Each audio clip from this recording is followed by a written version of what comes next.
And we are back with another predictions video, and my oh my, does it feel like a long while since we've done one of these, even though it's been just 2 weeks.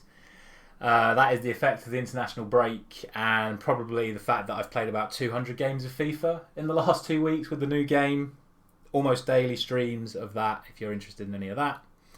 But the Premier League is back, and the huge talking point, of course, during the international break in regards to the Premier League is Newcastle United's takeover. Is it going to have an effect on their current season? I think it will, but not until January for sure. It looks like Steve Bruce is going to carry on in the short term, so we'll see what happens with that. If you want to see where I predicted them to finish overall, a link to that, the season's video, will be in the description. Currently sitting 19th. I'm quite optimistic they do start improving because I did predict them to finish a little bit higher than they currently are. Let's just say that.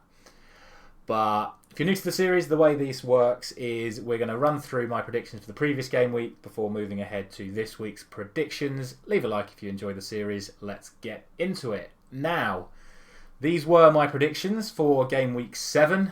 Like I said, it seems like an absolute age since these fixtures actually occurred, even though it was just a mere 2 weeks ago.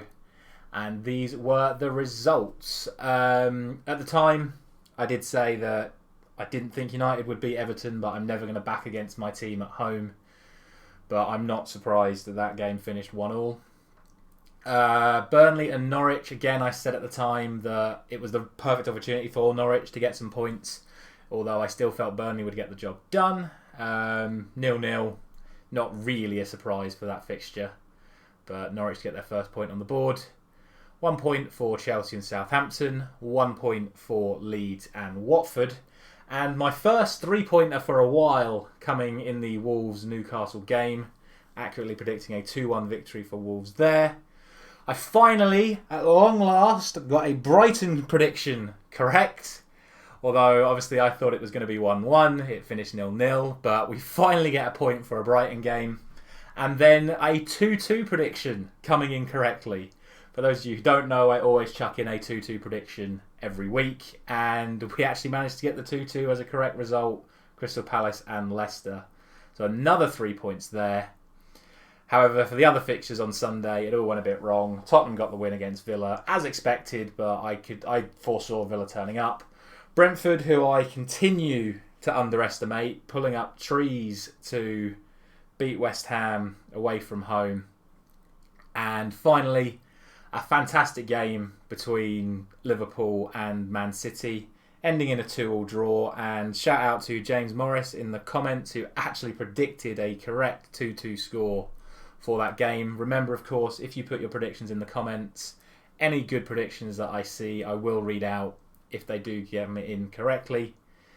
And for me overall, that meant that I scored a weekly score of 10, so double figures for me this week thanks to those 2 correct results, giving me an overall season score of 41. Don't forget to put your score for the previous week when you put your comments for this week's predictions. And speaking of this week's predictions, here we go. Kicking off with Saturday lunchtime game, Watford against Liverpool, the only managerial move around during the international break, the first managerial sacking of the season, and a return to the Premier League for Claudio Ranieri.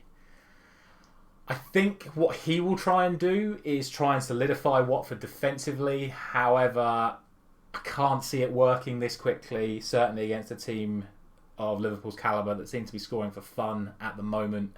I can see it being a tight affair initially, but I think once Liverpool get the breakthrough, they'll then run away with it. I'm going to go for a 3-0 win for Liverpool. Moving on to the first of many 3 o'clock games on Saturday, we have Aston Villa and Wolves.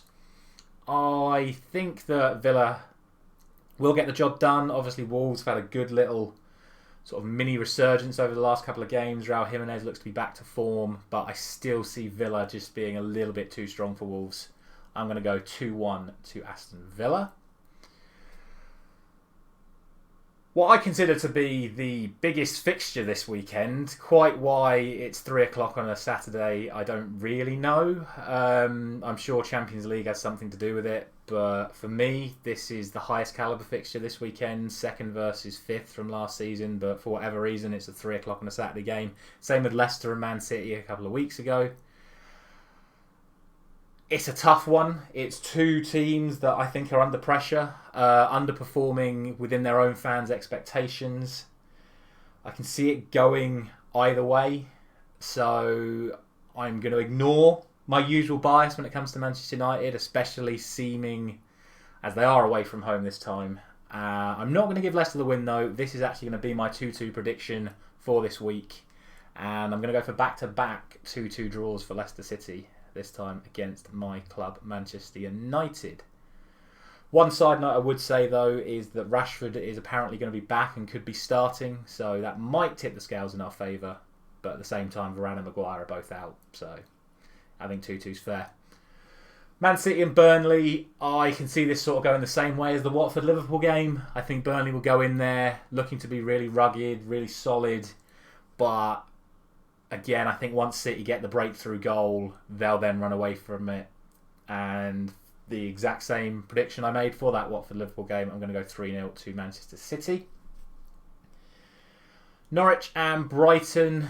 Again, Norwich are so desperate for points, but the way Brighton are playing this season, I can't see anything other than a Brighton win. I'm going to go for 1-0 to Brighton. Southampton and Leeds is an interesting one. Every single Leeds game is an interesting one because you just don't know what's going to happen in a Leeds game.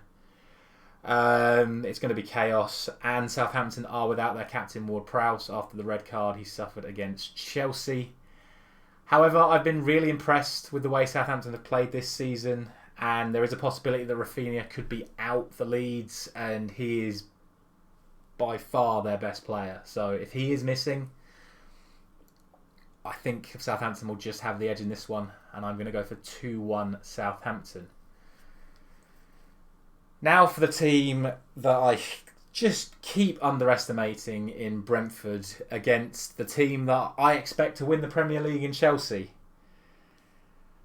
Unfortunately, Brentford fans, this is going the same way again.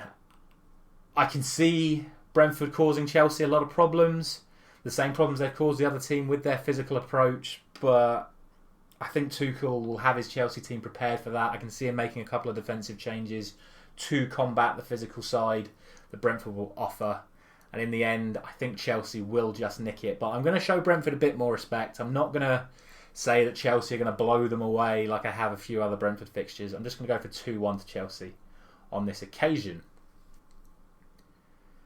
Moving on to the Sunday games, we have Everton and West Ham initially, which I think is going to be a really exciting game. Two teams that have really been playing some open football this year, kind of vying for that sort of like underdog, good performer team, along with Brighton in that regard.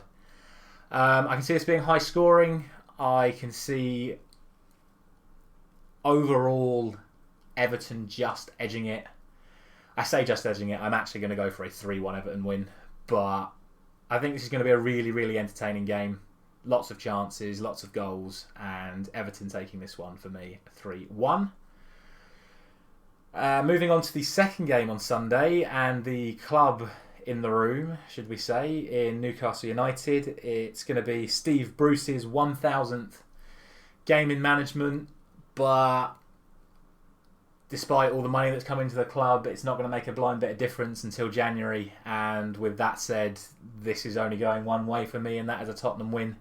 I'm going to go 2-1, but that may be a bit generous to Newcastle. If they play the way they've played the last few games, I think Tottenham will just be far, far too good for them, and Tottenham take the win. Finally, we have Monday night's game, which is Arsenal against Crystal Palace. Patrick Vieira returning to Arsenal as a manager. I can see Crystal Palace putting up a really good performance here. Obviously, they got that 2-2 draw against Leicester last time out. They seem to be playing a lot of good football at the moment, but so do Arsenal.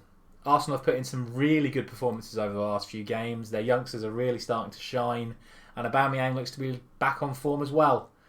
So with all of that said, I am going to give this one to Arsenal. I'm going to give it 3-1 to Arsenal. And that is going to conclude today's predictions. Remember to put down in the comments what you're going to put as your predictions. Drop a like on the video if you enjoy the series. And we'll be back soon.